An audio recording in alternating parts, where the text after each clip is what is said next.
Hola otra vez a todos, compañeros inversores. Aquí estamos ya en la clase número 28 del Megapack de inversión en bolsa para los megacursos.com.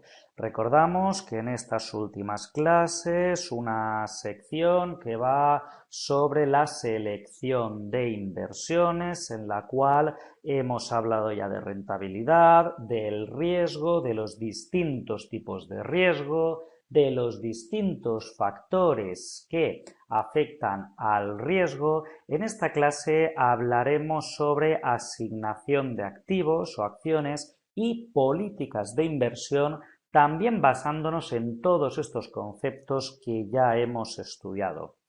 Personalmente no recomiendo seguir a rajatabla ningún método cuantitativo de construcción de carteras, sino utilizarlos como ayuda extra a la hora de percibir dónde pueden estar los riesgos o ver qué activos conviene tener junto a los de nuestra cartera para reducir nuestra volatilidad.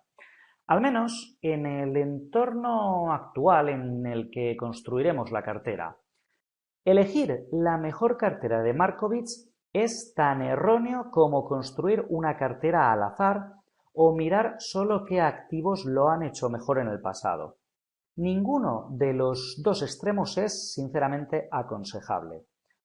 Como casi siempre, la mejor decisión de cara al futuro estará en el término medio del buen juicio y una buena diversificación de activos, tema que se tratará precisamente a lo largo de toda esta unidad, ¿de acuerdo?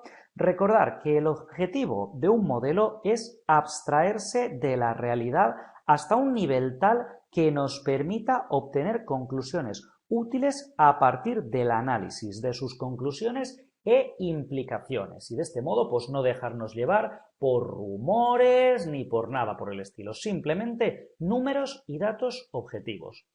Recordar también que el modelo de Sharpe es un simple modelo econométrico de regresión con un solo factor explicativo. El factor explicativo es retornos de la cartera de mercado. El portafolio de mercado, pues es aquel que está compuesto por la totalidad de activos de una economía ponderados por su valor, y el valor clave del beta es 1. Si el activo analizado tenía un beta menor que 1, implica que ese activo tiene menos riesgo que el mercado. Y si es un beta mayor que 1, el activo tiene más riesgo que el mercado. Y también un potencial de revalorización mayor. El riesgo total puede dividirse en riesgo sistemático, estimado por la beta, y riesgo no sistemático, ¿de acuerdo? Y una diversificación de entre 8 y 15 activos prácticamente anula el riesgo no sistemático. Esto es un resumen muy rápido de los puntos vistos hasta ahora. Los errores más comunes que se cometen, ¿de acuerdo? Por ejemplo, el más común de todos en este campo, pero creo que tan ampliamente cometido por todo el mundo que ya ni se considera un error, es la definición de una aproximación para el portafolio de mercado, ¿de acuerdo? En general, se opta por la amplia difusión más que por el mayor ajuste a la verdadera definición. Por ello, se suelen utilizar índices menos representativos pero más conocidos.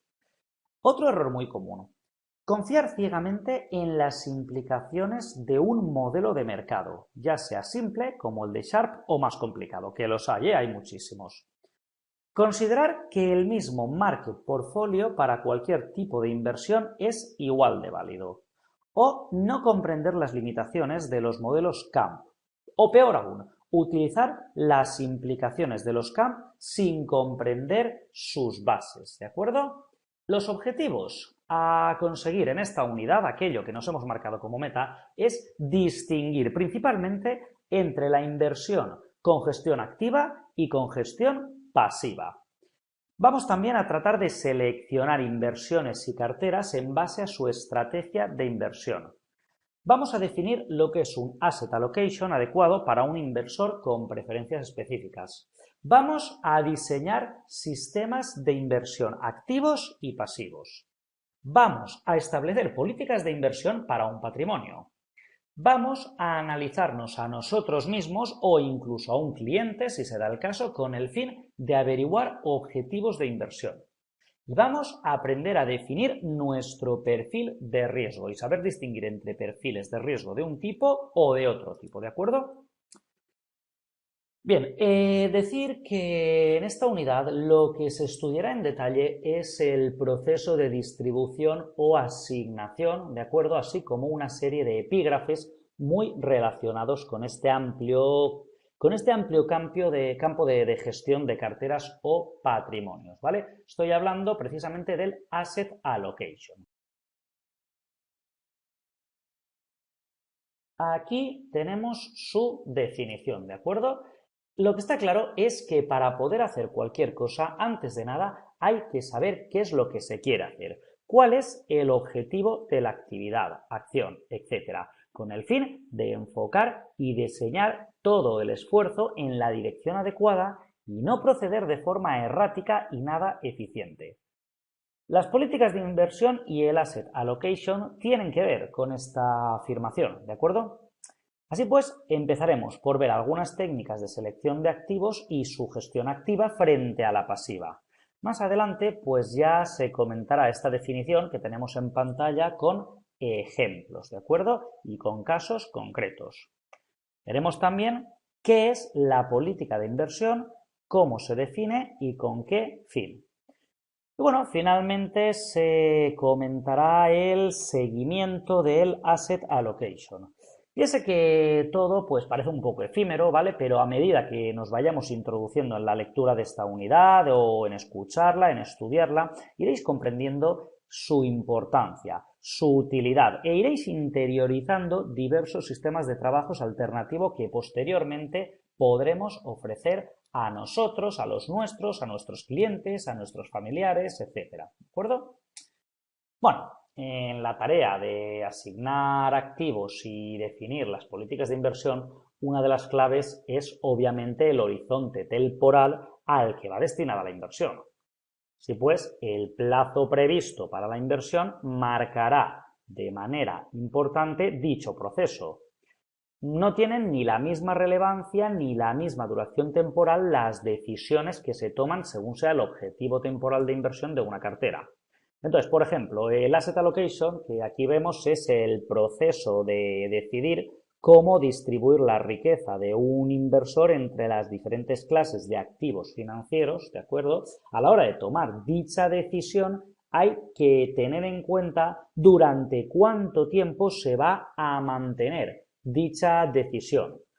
No podrá asumir el mismo riesgo una persona que quiera obtener un rendimiento de un capital destinado a pagar unos impuestos el próximo año que una persona que invierta un capital para pagarle los estudios a su hijo dentro de 10 años. En el primer caso, el riesgo a asumir debe ser nulo, aunque la rentabilidad que se obtenga sea baja. Mientras que en el segundo caso, el inversor podrá asumir un poquito más de riesgo a fin de obtener una mayor rentabilidad. ¿De acuerdo? Bien, con respecto a la clase de activos, está comprendida entre activos financieros que tienen características, atributos y relaciones de riesgo-retorno similares. De igual forma, una clase de activos amplia, tal y como son los bonos, se podrían dividir en clases o subclases de más activos más específicas, tales como los bonos del tesoro, los bonos corporativos, los bonos high yield, etc. Entonces, en este apartado, quiero presentar una visión general de este proceso estructurado en 4 partes, ¿de acuerdo? La primera fase, definición de la política de inversión. Esto consiste en la fijación de objetivos y la determinación de la estrategia a seguir. Es la fase inicial, la fase del proceso de gestión integral. En ella tratamos de definir y equilibrar deseos de rendimiento con aversiones y capacidades de riesgo. En esta fase adquiere vital importancia el cliente y el conocimiento de sus deseos y realidades con el fin de definir las mejores estrategias a seguir. ¿De acuerdo? sea, cuando digo, acordaos que cuando digo cliente me refiero tanto a nosotros mismos, si la inversión es para nosotros, como a si estamos tratando de asesorar o ayudar a otra persona, ¿de acuerdo? Muchas veces, pues a este tipo de cursos, a mis clases, a mis formaciones, pues se apunta gente que ya trabaja en asesorías financieras y tal y quiere complementar un poquito su formación, ¿de acuerdo? Esta frase inicial, aunque obvia, es de vital importancia y bien ejecutada, significa sentar las bases de una más que probable exitosa relación con un inversor, ¿de acuerdo? Muchas veces cometemos el error de no preguntarnos a nosotros mismos lo que es más grande, no anotar nuestras necesidades.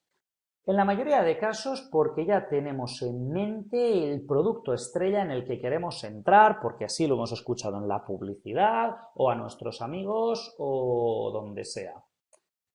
Está muy bien. Después de tantos conceptos y teorías, pues volver al inicio y darse cuenta que por muchos conocimientos que tengamos, si no conseguimos tener confianza en nosotros mismos y nos ponemos en una situación futura, no realizaremos una correcta planificación y reduciremos notablemente el riesgo de inversiones inapropiadas, ¿de acuerdo?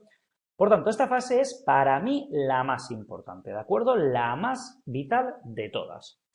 Claro, eso sí, no es la única, ¿de acuerdo? Entonces, fase 2, tenemos la implementación de estrategias. Ahí vendría la ejecución. A partir de los datos suministrados por la fase 1 sobre nuestro perfil inversor, ¿de acuerdo? Una radiografía financiera de nuestro interior, ¿de acuerdo? Y teniendo en cuenta el universo de productos y mercados financieros, se construye una autopropuesta genérica de inversión a medida para nosotros mismos o para nuestro familiar o nuestro cliente. Es en esa fase donde se realizarán las asignaciones y la distribución de activos o, como vemos aquí arriba, el Asset Allocation, ¿de acuerdo?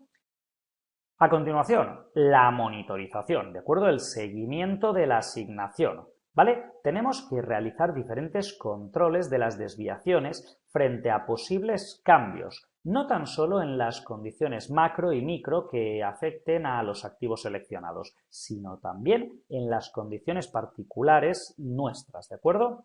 Por ejemplo, los cambios en nuestra situación patrimonial, tales como un desempleo, una muerte, una enfermedad larga, un nacimiento de hijos, matrimonio, si somos un matrimonio con hipotecas, etcétera, ¿de acuerdo?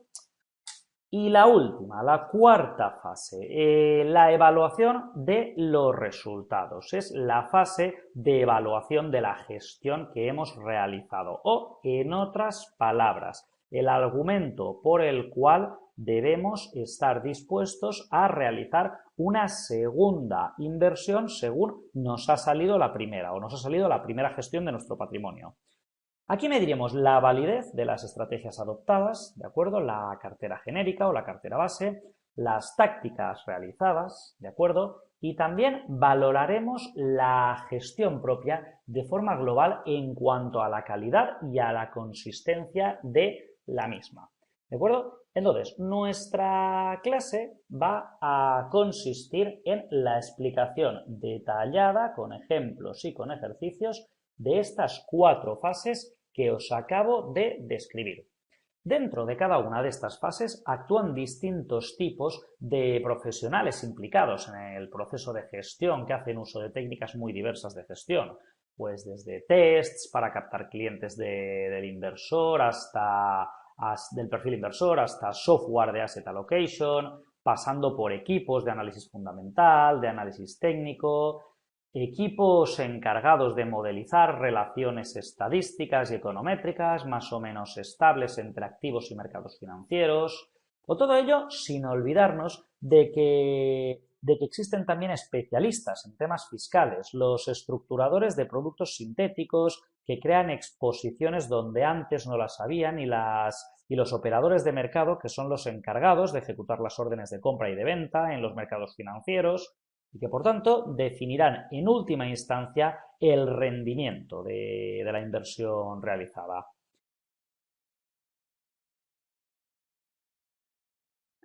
Empezamos por la fase 1, que es aquella en la que se define la política de inversión. Vamos a ver, la política de inversión es el mapa de ruta que guía al proceso de inversión de una cartera. En una política de inversión, el inversor especifica sus objetivos en términos de rentabilidad y riesgo, así como una serie de restricciones, necesidades de liquidez, fiscalidad, horizonte temporal, preferencias y otros factores representativos. Así, la política de inversiones permite al inversor determinar qué factores son personalmente importantes para él y deberían estar reflejados en sus inversiones. Esta herramienta ayuda tanto al propio inversor como al gestor. Al primero porque le permite entender sus necesidades y al último porque le facilita llevar a cabo la gestión de la cartera o patrimonio de su cliente. A pesar de que con esta no se garantiza el éxito de las inversiones de la cartera, una política de inversiones cuidada, suministrada la disciplina adecuada para llevar a cabo las inversiones, reduce las posibilidades de inversiones inapropiadas. La razón principal por la que los inversores desarrollan una política de inversión es para determinar una estrategia global de inversión, aunque la política de inversiones no indica qué activos específicos comprar y cuándo se deben vender. Eso sí, debe proporcionar la guía en la que aparecerán las clases de valores a incluir y las proporciones relativas de cada clase en los que invertir, ¿de acuerdo? El cómo distribuye el inversor los fondos entre los diferentes tipos de valores es el proceso del asset allocation. En lugar de presentar porcentajes exactos o estrictos, la política de inversiones se expresa normalmente en rangos. Esto permite, pues, al gestor de una inversión, si somos nosotros mismos, pues cierto margen de maniobra, ¿no? Es este proceso el que determina, según diversos estudios empíricos, la mayor parte de los retornos de la cartera a lo largo del tiempo. En este sentido, una cuidadosa política de inversión determina el tipo de activos que se deben incluir en una cartera. En general, cuando se construye una estrategia de inversión, se toman exactamente 4 decisiones. ¿Qué clases de valores deben tenerse en cuenta para invertir? Es decir, si vamos a invertir solo en tecnología o solamente en el sector financiero o vamos a distribuir entre energías y finanzas, ¿de acuerdo? Únicamente la clase. Después, ¿qué peso se asigna a cada clase de valor elegido? ¿Vale? ¿Cuánto porcentaje voy a destinar a cada una de mis áreas de inversión? A continuación, los rangos permitidos en base a la política de pesos, es decir, cuánto será el mínimo y cuánto será el máximo, y finalmente, qué activos específicos comprar para la cartera, ¿de acuerdo? Es decir, esta es clase de valores, si serán financieras, energéticas, si serán derivados, si serán acciones. Aquí ya es cuáles comprar, que si empresa 1, que si empresa 2, ¿de acuerdo? Entonces, bueno, muchos estudios a lo largo del tiempo llegan a una sorprendente conclusión, y es que del 85% al 95% de los retornos de la inversión total han surgido desde la primera y la segunda decisión, ¿de acuerdo? Es decir, las decisiones a largo plazo. Entonces, bueno, lo que es la política de inversión podemos definirla en 2 subfases, ¿de acuerdo? Es decir, la fase 1 sería establecer nuestra política de inversión y esto se establece mediante 2 pasos. El primero de ellos, los objetivos de inversión, ¿de acuerdo? Es la primera fase del proceso de definición de la política de inversión y la más importante. Los objetivos de inversión son las metas de inversión expresadas en términos tanto de riesgo como de retorno.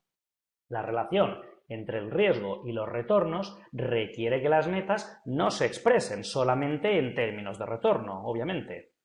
Ahora, por regla general, pues el inversor no suele tener claros sus objetivos a la hora de invertir, ¿de acuerdo? a través de un estudio sobre nosotros mismos y poniéndolo todo por escrito, ¿de acuerdo? Pues tenemos que hacer ver, tenemos que definir con la máxima exactitud posible los objetivos a medio largo plazo. El errar en la elaboración de los objetivos de inversión, pues podemos, pues en caso de haber errado, siempre podemos proponernos a nosotros mismos carteras poco adecuadas que hagan peligrar la consecución de dichos objetivos, ¿de acuerdo? Esto puede ser un problema grave. Habitualmente, pues también he comentado esto, cuando yo le pregunto a alguien cuál es su objetivo, pues me dicen cosas como ganar lo máximo sin perder, ¿vale? Pues no están dispuestos a perder nada. Estos objetivos, pues son incompatibles, ¿para qué nos vamos a engañar? Ya que si queremos ganar, tendremos que arriesgar. Entonces, está en mi mano explicarle al inversor los riesgos que asume y las expectativas de rentabilidad. Por esos motivos, pues el conseguir establecer un objetivo real, es decir, lo más real posible en función de nuestras necesidades y nuestras preferencias, pues será mucho más fácil la labor de invertir, de tomar una decisión de inversor, de controlar los resultados y conseguir conseguir objetivos de manera que no tengamos la percepción de que podríamos estar ganando más si hubiésemos hecho otra cosa. Un ejemplo típico de objetivo, pues por ejemplo, podría ser doblar mi inversión en 5 años. Es evidente que un cuidadoso análisis de la tolerancia al riesgo pues debería preceder cualquier discusión de los objetivos de retorno. La tolerancia al riesgo es más que una función de la psicología del individuo. Se ve afectada por otros factores, como las reservas de efectivo, por ejemplo, ¿de acuerdo? La tolerancia al riesgo también se ve afectada por la situación familiar y por la edad, ¿de acuerdo? Pues por ejemplo, las personas de más edad generalmente pues tienen límites de plazos de inversión más cortos, ¿vale? Luego, la tolerancia al riesgo también se ve influenciada por las expectativas de renta y de riqueza. En igualdad de condiciones, las personas con rentas más altas tienen una mayor propensión a asumir riesgos, porque sus rentas pueden ayudar a cubrir cualquier contratiempo. ¿El objetivo de retorno de una persona? Pues puede expresarse en términos de porcentajes de retornos absolutos o relativos, pero también pueden expresarse en términos de un objetivo general, tales como la conservación de un capital, la renta actual, la apreciación de capital o el retorno total. Unos ejemplos, pues podrían ser los siguientes. La conservación del capital, por ejemplo, que significa que el inversor quiere minimizar su riesgo de pérdida, ¿vale? Normalmente en términos reales, lo que se busca pues es mantener el poder de compra de sus inversiones. El retorno necesita no ser menor que la tasa de inflación. Generalmente, pues esta es una estrategia para inversores con una fuerte aversión al riesgo. Otro, pues la apreciación de capital, ¿vale? Es cuando el inversor quiere que la cartera crezca en términos reales a lo largo del tiempo para cubrir alguna necesidad futura. Bajo esta estrategia, pues el crecimiento solo ocurre a través de ganancias de capital. Generalmente, pues la llevan a cabo inversores a largo plazo. Otra, pues cuando la renta actual es el objetivo de retorno, los inversores quieren que la cartera se concentre en generar renta, mejor que obtener ganancias de capital, ¿de acuerdo? Esta estrategia algunas veces encaja con inversores que quieren complementar las ganancias con renta generada por la cartera para aumentar sus gastos corrientes. Los jubilados, por ejemplo, pueden favorecer este objetivo en parte de su cartera para ayudar a generar estos gastos corrientes, ¿de acuerdo? El objetivo para la estrategia de retorno total pues sería similar al de la apreciación de capital.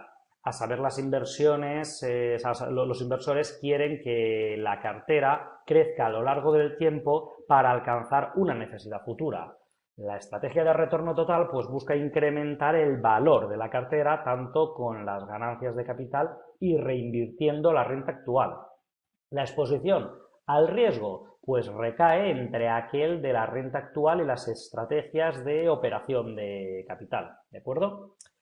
Bien, la segunda fase en la definición de la política de inversión, pues son las restricciones y preferencias del inversor, es decir, de dónde no me puedo pasar y desde dónde no me puedo pasar, no me puedo bajar, ¿vale? Ni quedarme corto ni excederme. Hay dos importantes razones para construir pues una política de restricciones, ¿de acuerdo? La primera, pues es ayudar al inversor a tomar decisiones sobre metas de inversión realistas después de aprender sobre los mercados financieros y el riesgo de invertir. Y la segunda es crear un estándar por el que juzgar la gestión de nuestra cartera, ¿de acuerdo? La base fundamental del diseño reside en entender y articular objetivos realistas de inversión. Y esto, además de no ser sencillo, tiene un grandísimo nivel de subjetividad. Pues ya hemos visto que normalmente el inversor no define claramente sus deseos. A modo de ejemplo, si yo me planteo como objetivo de mi inversión lo que he dicho antes, ganar mucho dinero, pues primero, no será apropiado para según qué tipo de inversor. Y segundo, que es un objetivo demasiado general para inversiones específicas y horizontes de tiempo. En definitiva, para el mundo real, porque ¿cuánto es mucho dinero? Para algunos $100 pues puede ser mucho dinero, para otros $100.000 puede ser demasiado poco, ¿de acuerdo? Entonces, no podemos ir por ese camino, ¿de acuerdo? Es curioso que cuando alguien va, por ejemplo, a comprarse un coche, no entra en un concesionario al azar y le dice al dependiente, quiero un coche, ¿vale? Uno que me lleve de casa al trabajo y le pide pues uno cualquiera, el que tenga más cerca. No, esto no se hace así. La actitud de muchas personas con respecto a sus inversiones es muy parecida al de, pues, por ejemplo, a la del señor que nunca ha hecho deporte y le han dicho que es bueno para la salud y por fin se ha decidido a ir al gimnasio. Al entrar, pues el monitor le pregunta qué quiere y este suele contestar algo parecido a quiero estar delgado o quiero estar fuerte y sano para el próximo verano.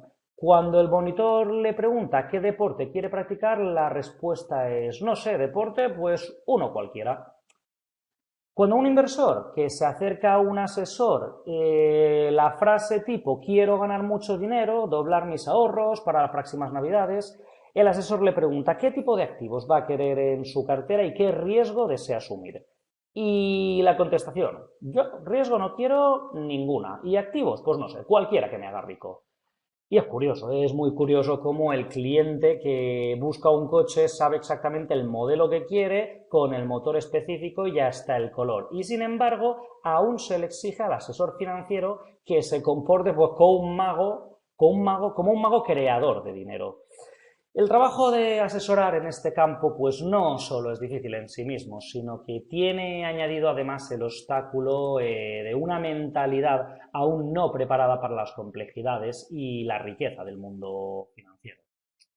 Un propósito importante al establecer una política de inversiones, pues es ayudarnos a nosotros mismos a entender nuestra propia necesidad, objetivos y restricción, ¿de acuerdo?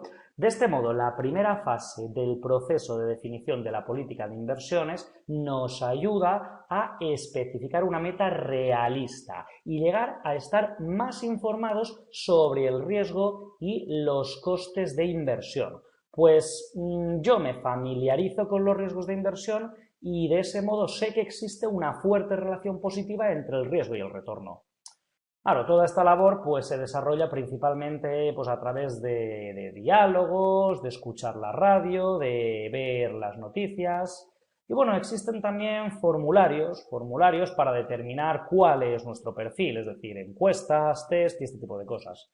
Estos formularios, pues para que sean realmente útiles son complicados de generar, pero en Internet se puede encontrar mucha variedad en páginas web de entidades financieras que nos ofrecen una aproximación somera a nuestro perfil, ¿de acuerdo?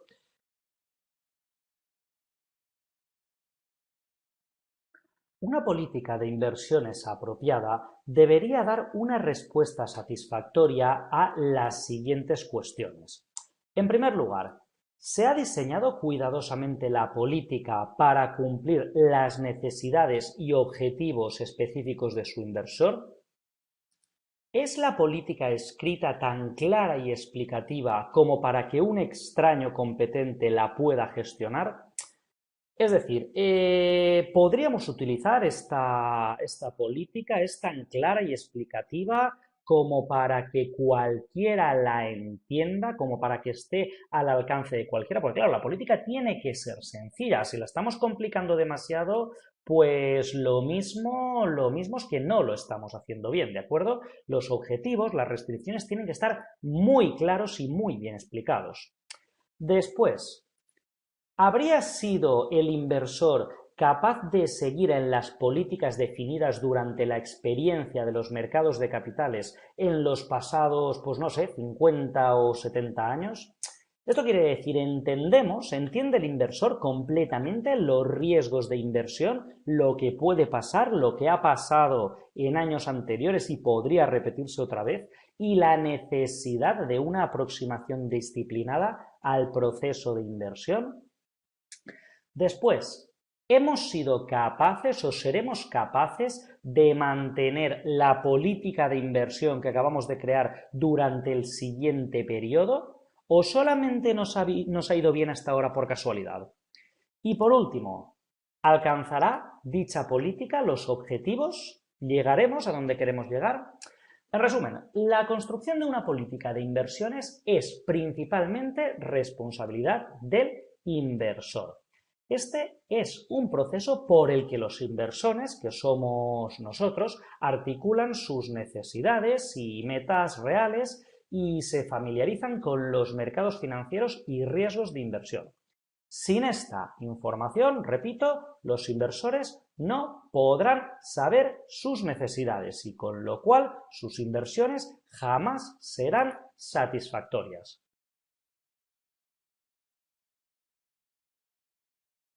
Fase 2. Asignación de activos. Vamos a ver, en esta fase hay que hablar de la relevancia del asset allocation.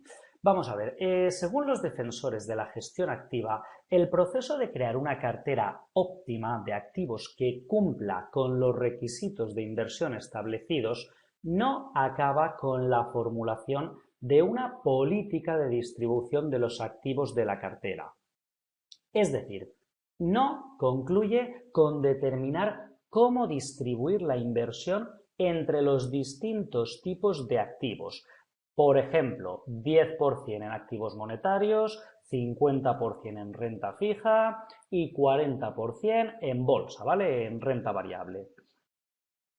Si se desea ofrecer un asesoramiento o obtener una inversión completa y una gestión de cartera altamente eficiente, es necesario llevar a cabo una revisión constante de la composición de la cartera, con el propósito de sacar partido de la evolución de los mercados y seleccionar los activos con mejores perspectivas de rendimiento en términos relativos, ¿de acuerdo? El proceso de distribución de activos, pues bueno, se puede esquematizar sencillamente teniendo en cuenta lo que hemos dicho, el análisis del perfil, la distribución estratégica, la distribución táctica, la selección de productos, el seguimiento de la cartera. Pero bueno, en este epígrafe nos centramos en la creación de una cartera estratégica y de una cartera táctica, poniendo especial énfasis en los métodos que se suelen utilizar para llevarlas a cabo. El aspecto más importante de la construcción de la cartera óptima de activos para un inversor determinado, pues teniendo en claro que sepamos ya el perfil de dicho inversor, es la distribución de la inversión entre los distintos tipos de activos. Es decir, en qué activos y con qué porcentaje se debe invertir. Los distintos modelos que hemos comentado, es decir, Markowitz y los CAPS, llevan a una misma conclusión básica, y es que la rentabilidad de una cartera es igual a la rentabilidad media ponderada de los activos que la componen. Sin embargo, el riesgo de una cartera es menor que el riesgo medio moderado de los activos que la integran, ¿de acuerdo? Y esto pues ya tiene que sonaros de todo lo visto hasta ahora.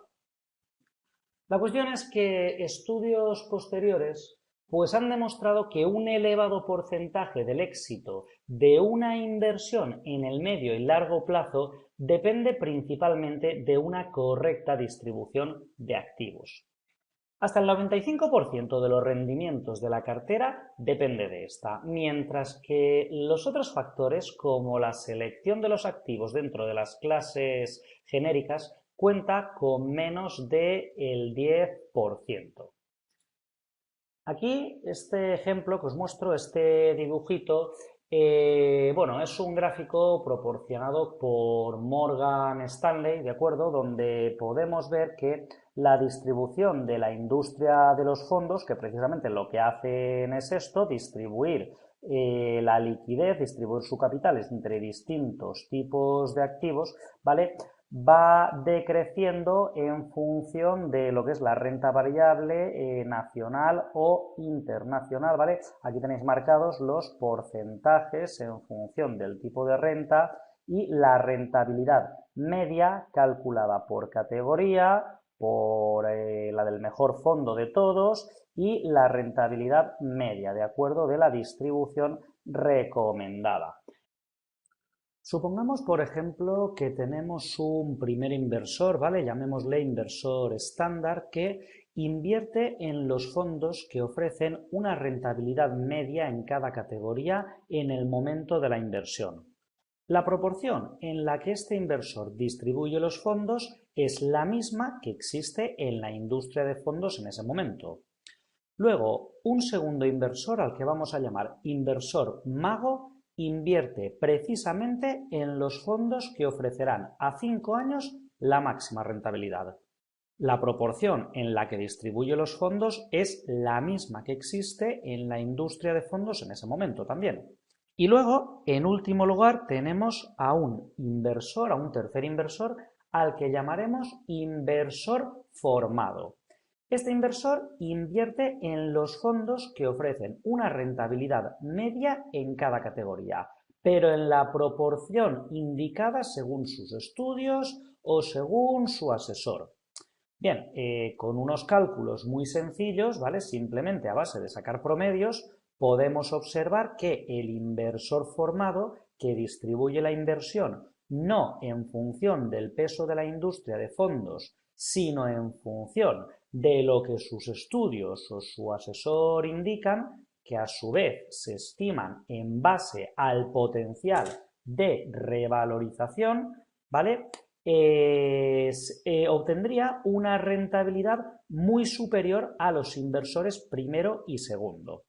Se concluye, por tanto, que es más importante la distribución entre las distintas categorías que la elección de un determinado fondo dentro de las categorías. Del 10,8% de rentabilidad, ¿de acuerdo? Que obtendría pues el tercer inversor, si hacemos el cálculo, el 43%, es decir, un 4,73%, la rentabilidad sería la rentabilidad del primer inversor. Se considera que se ha producido por la evolución de los fondos seleccionados, mientras que el resto, un 57%, es decir, un 6,7%, se considera que ha sido fruto de la mejor distribución. En mi opinión, pues todas las decisiones son críticas y relevantes. Ahora bien, parece que los estudios empíricos dan más importancia a la distribución entre categorías que a la propia selección de los activos dentro de cada categoría, hasta el extremo que se indica de que hasta un 95% de la rentabilidad viene generada por la distribución entre categorías en vez de por la selección de activos concretos. Fijaos que lo que estamos haciendo es intentar solucionar parte del problema que comentaba en la clase anterior sobre la asignación de activos entre acciones americanas y acciones europeas. Tal vez una cartera de Markovich no bastaría, pues hay que tratar de elegir bien las probabilidades futuras de rentabilidad, teniendo en cuenta el plazo de tiempo de los distintos activos en los que vamos a invertir de cara al futuro y no al pasado, ¿de acuerdo?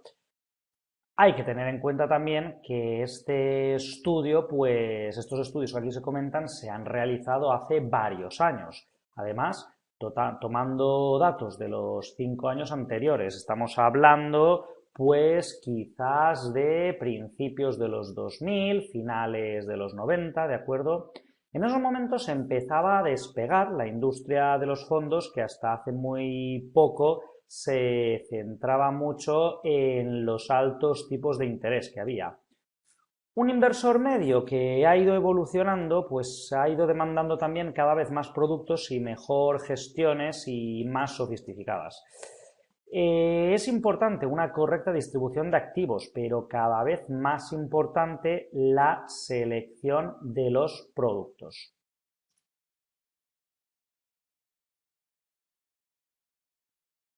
Siguiendo con la fase 2, tenemos que hablar un poquito de las distintas tipologías de distribución de los activos. Como ya he nombrado antes y vuelvo a insistir aquí más y más, para que no se olvide, la distribución de los activos se puede dividir en distribución estratégica y distribución táctica. La distribución estratégica o política de distribución de activos se refiere a la distribución de los activos a largo plazo entre las distintas familias de activos. Es decir, se realiza pensando en el largo plazo para ser revisada anualmente o cuando se produce un cambio importante en las circunstancias personales del inversor o en el entorno. Un ejemplo de este tipo de distribución es la que habitualmente realizan los gestores de fondos de pensiones, por ejemplo. En cambio, la distribución de activos táctica implica el cambio constante en la distribución de los activos basándose en las predicciones sobre los rendimientos relativos en el corto plazo. Pero entremos en la parte más práctica y útil. Podemos establecer dos formas distintas de elaborar una cartera estratégica. En primer lugar, sería el caso en el cual sabemos qué rentabilidad objetivo debemos conseguir. O bien, si no sabemos dicha rentabilidad, pero nos encasillamos como inversores en función de unos perfiles predeterminados, que sería el segundo caso.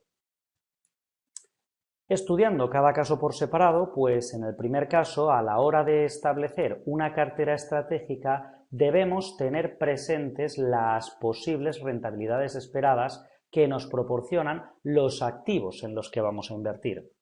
Muchas veces el análisis de los datos del pasado no nos sirven y debemos ser nosotros los que establezcamos una rentabilidad. Sin embargo, a la hora de realizar la cartera táctica tendremos en cuenta la situación de los mercados de manera que sobreponderaremos aquellos mercados que nos puedan proporcionar unos retornos mayores. ¿De acuerdo? A modo de ejemplo muy simple, ¿de acuerdo? Pues tenemos este de aquí. Si, por ejemplo, los activos monetarios sin riesgo siguen una rentabilidad del 2,5%, ¿de acuerdo? Rentabilidad marcada por la política monetaria, la renta fija un 4% en función del nivel correspondiente a los tipos a largo plazo y la renta variable un 10%, ¿vale? Como rentabilidad media de los mercados en plazos largos, pues en este escenario, ¿de acuerdo? Si nuestro objetivo fuese obtener un 7% de rentabilidad, podríamos pensar en realizar pues las siguientes carteras estratégicas, ¿de acuerdo? Pero claro, entre un sinfín de posibilidades. Entonces, debemos analizar qué riesgo estamos dispuestos a asumir, qué activos pueden comportarse mejor para perfilar y mejorar nuestra cartera estratégica. Esto nos servirá de guía para realizar la cartera táctica, la cartera de inversión recomendada, ¿de acuerdo? Nos moveremos alrededor de la cartera estratégica sobreponderando o infraponderando aquellos valores que muestren mejores expectativas de rentabilidad. Además, la cartera táctica entrará con más detalle en los activos en los que invertir, ¿de acuerdo? Sea renta fija, bonos convertibles, bonos del Estado, renta fija privada, cualquier cosa. Por otra parte, pues tenemos el caso 2, que como ya hemos explicado, consiste en encasillarnos como inversores en un determinado nivel de riesgo y pensar en una cartera genérica, ¿de acuerdo? En la distribución táctica de activos, la pregunta clave es: ¿qué familias de activos proporcionarán un mayor rendimiento en el futuro más próximo? Estamos hablando de rentabilidades relativas, no absolutas. Es decir, ¿qué clase de activos generarán una mayor rentabilidad en términos comparativos? Por ello, muchos gestores tácticos presentan más atención a las primas o diferenciables que a las rentabilidades absolutas. Las predicciones sobre los rendimientos futuros pueden basarse en el juicio de expertos en modelos cuantitativos de predicción basados en indicadores adelantados o predictores. Además, los pronósticos pueden generarse mediante dos procesos, como ya vimos en su momento al empezar el análisis fundamental: los procesos de abajo arriba, es decir, el bottom-up, o de arriba abajo, el top-down, ¿de acuerdo? Entonces, por ejemplo, en los procesos bottom-up, las predicciones de los activos individuales, basadas en sus variables particulares, se combinan para generar un pronóstico del mercado. En los procesos top-down, las predicciones se hacen a nivel de mercado, ¿ok? Evaluando variables macroeconómicas para luego descender a los valores concretos. Ambos modelos de predicción pueden combinar predicciones basadas en la opinión de expertos con modelos cuantitativos. Los modelos de predicción de los rendimientos de tipo bottom-up tienen al menos dos ventajas frente a los modelos top-down, ¿de acuerdo? Estas ventajas son que reflejan la combinación o síntesis de información de un mayor número de analistas del sector. Y dos, se basan en las expectativas de expertos en el sector, en continuo contacto con la dirección de las empresas analizadas y además fuentes del sector, ¿de acuerdo?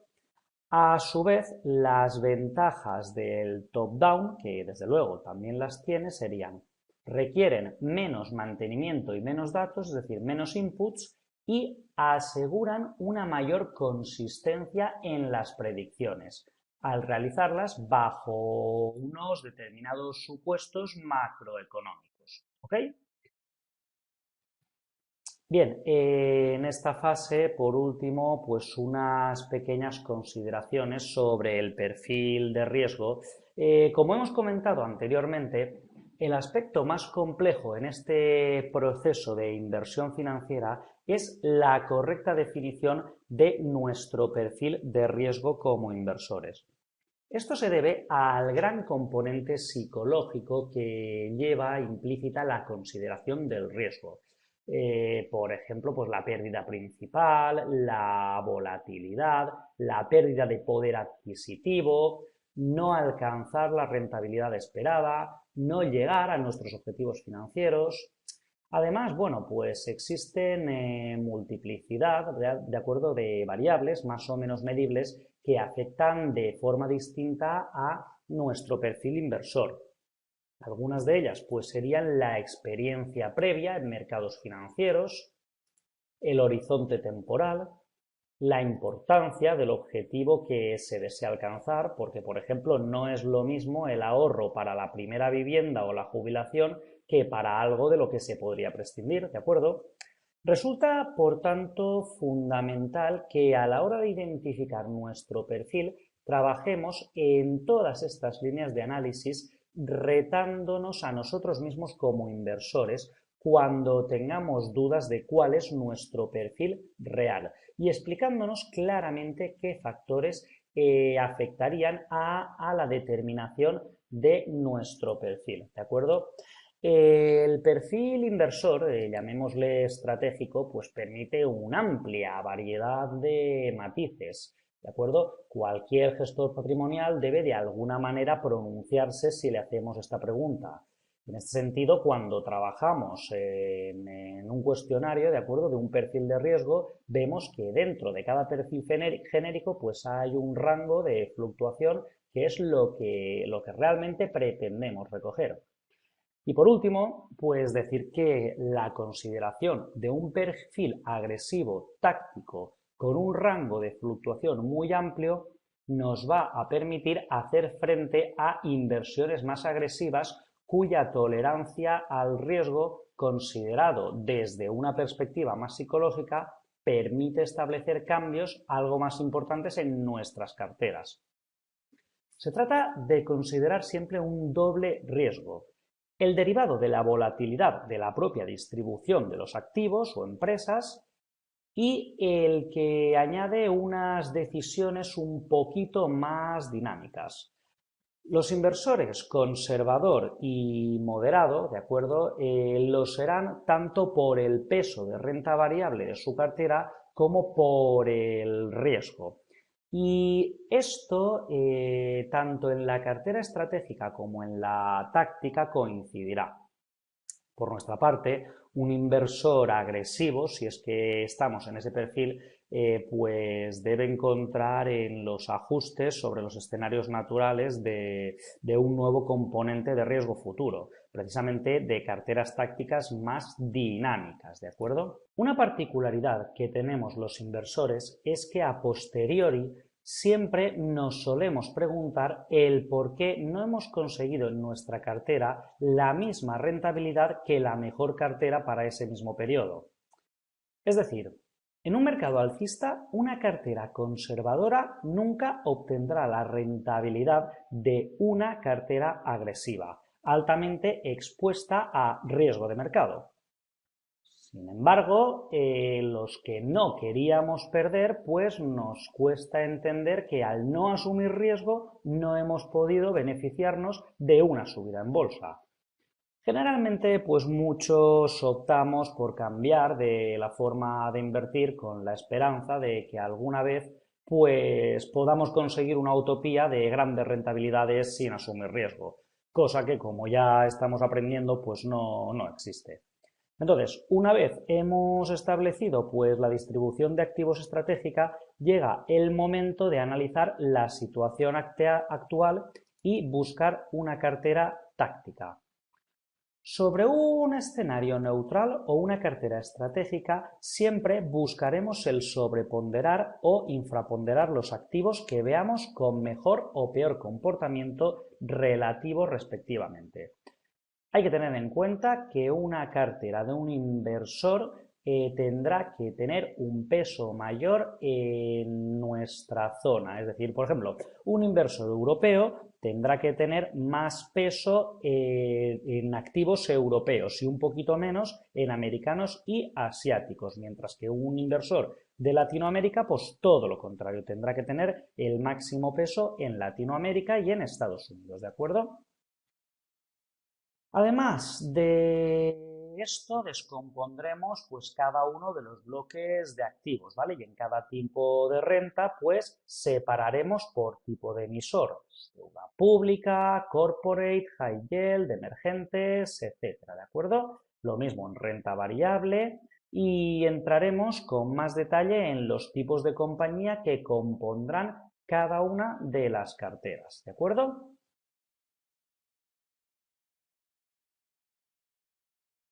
Bueno, una vez establecida la política de inversión e invertida la cartera, el inversor debe analizar las condiciones actuales de los mercados y determinar sus proyecciones futuras. La política de inversión, junto con estas expectativas de los mercados, determinará la estrategia de la inversión. Los mercados financieros no son, los mercados financieros sí son dinámicos. Se ven afectados por numerosos factores macroeconómicos, políticos o microeconómicos, por lo que la cartera requerirá una monitorización constante que refleje esta realidad cambiante.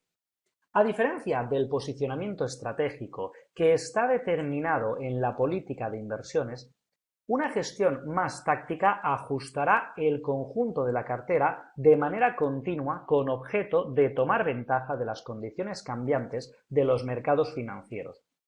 Estos ajustes tienen su origen en una valoración relativa de unos activos frente a otros. En concreto, las carteras se ven afectadas principalmente de tres maneras. La primera, el cambio de producto. El inversor de cartera puede ajustar la composición de activos vendiendo aquellos caros y reinvirtiendo en otros más baratos o cambiando aquellos productos que no cumplan las expectativas o modifiquen las condiciones que nos hicieron seleccionarlo.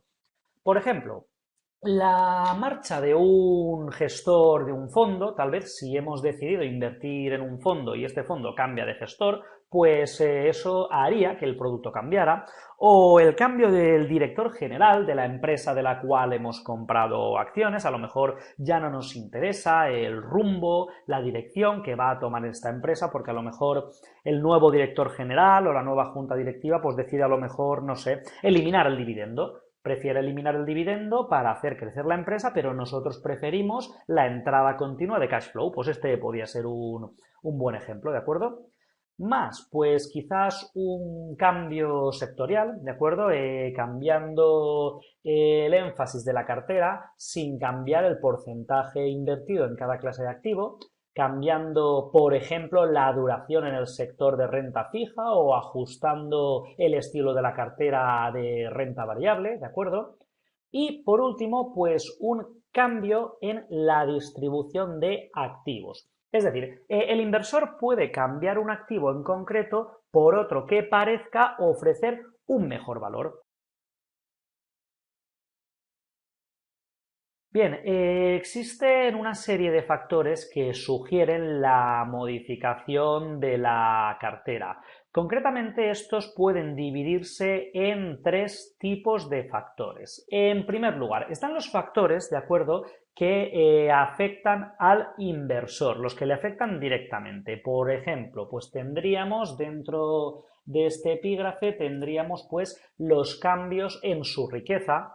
Incrementar la riqueza pues permite al inversor, ¿vale? Nos permite a nosotros mismos movernos en el espectro del riesgo, aceptando más riesgo sistemático con su correspondiente rentabilidad.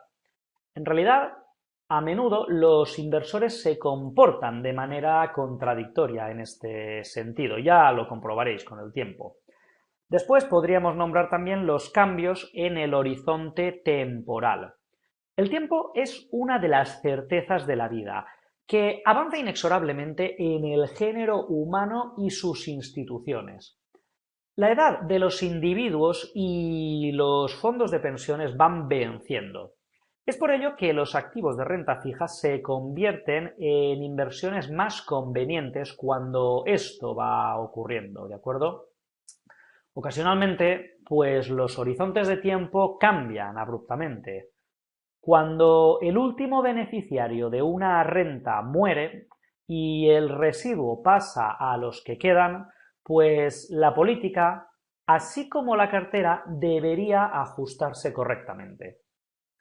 Y por último, pues podrían cambiar también los requerimientos de liquidez. Es decir, cuando el inversor necesita dinero por cualquier motivo, a diferencia de lo planificado. Es decir, pues de repente nos viene un gasto inesperado que no sabíamos que iba a venir y tenemos que sacar dinero de nuestro monto invertido con urgencia. ¿Vale? ¿De acuerdo?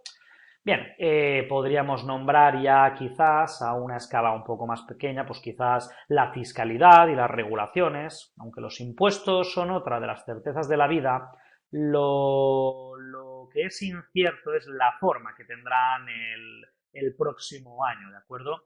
Y luego, pues las circunstancias personales, las preferencias únicas, ¿vale? Las circunstancias de un inversor, pues podrían cambiar por muchísimas razones y estas son verdaderamente impredecibles. En tercer lugar, tendríamos el grupo de las nuevas alternativas de inversión. Los mercados financieros son una fuente inagotable de innovación. A modo de ejemplo, el desarrollo de los derivados, por ejemplo, las opciones, los futuros, permitió cambios en el asset allocation sin mover la cartera subyacente, ¿de acuerdo? O sea, este es el ejemplo más claro de todos. Y luego, el tercer grupo serían los cambios en el Asset Risk Attributes, es decir, los cambios en el riesgo. Vamos a ver, los precios del mercado, por ejemplo, para todos los activos financieros, reflejan percepciones de consenso de riesgo y rentabilidad, ¿vale? Entonces, este es un cambio importantísimo. Yo me hago una planificación, me asigno unos activos, pero de repente el precio de dichos activos cambia de hoy para mañana, pero cambia abruptamente. Se vuelve increíblemente caro o increíblemente barato, con lo cual me hace replantearme de nuevo mi universo, ¿de acuerdo? Después, mercados alcistas y bajistas. Normalmente, cuando las cosas van bien, los activos van anormalmente bien y durante la debilidad económica los valores caen excesivamente. Los mercados bajistas generan un entorno que oculta grandes oportunidades de generar beneficios futuros, mientras que los mercados alcistas ofrecen inusuales oportunidades para vender reinvirtiendo donde sea. Luego, pues es muy importante mencionar también las políticas de los bancos centrales. El dinero suministra crecimiento y la política que lo determina, en esencia, provee los fondos para la demanda de mercados de acciones. La lección es sencilla. Por ser repetitiva, la política monetaria importa y no debe ignorarse. Los créditos restrictivos perjudican los retornos de las acciones, mientras que los créditos fáciles las aumentan. Tendríamos también los posibles cambios en la tasa de inflación. La inflación, por recordar, cada vez que hemos hablado de ella, pues tiene su propio efecto persuasivo sobre los mercados. Cuando la inflación sube más allá de lo esperado, los inversores de bonos hacen frente a una pérdida de rentabilidad real. De igual manera, cambios inesperados en la inflación son asimismo significativamente altos a los retornos del mercado de acciones, ¿ok? Los cambios en los retornos esperados, ¿vale? Un cambio de tamaño suficiente, ¿vale? Pues debería provocar los ajustes de la cartera. A mí, sinceramente, ahora que ya los hemos nombrado todos, pues bueno, esta es una unidad, ya sé que muy teórica, no sé si me ha quedado quizás un poco liosa, pero de verdad que es muy necesario en el día a día tener en cuenta los pasos que se han explicado aquí, ¿de acuerdo? Si nos saltamos la parte de la política, la parte de la asignación, a la larga lo vamos a pasar muy mal, todo por no haberle dedicado un poquito de tiempo a seguir estos pasos, ¿de acuerdo? Bien, no entraremos de momento en la fase 4 porque la cuarta fase requiere una unidad entera, ¿de acuerdo? Para sí misma. Recordar que siempre hay que diseñar una política de inversión basada sobre los objetivos y el perfil de riesgo del inversor. La fase del Asset Allocation suele ser la más relevante a nivel de rendimientos a largo plazo de la inversión. Y no podemos olvidar para nada que la definición de la política y la fase del Asset Allocation han de continuarse con un seguimiento de la gestión de la cartera para poder ir ajustándolas a la realidad de los mercados y la nuestra propia. Bien, por ahora esto es todo, ¿de acuerdo? Nos despedimos hasta la siguiente clase. Muchísimas gracias por vuestra atención, nos vemos dentro de nada. ¡Feliz negocio a todos!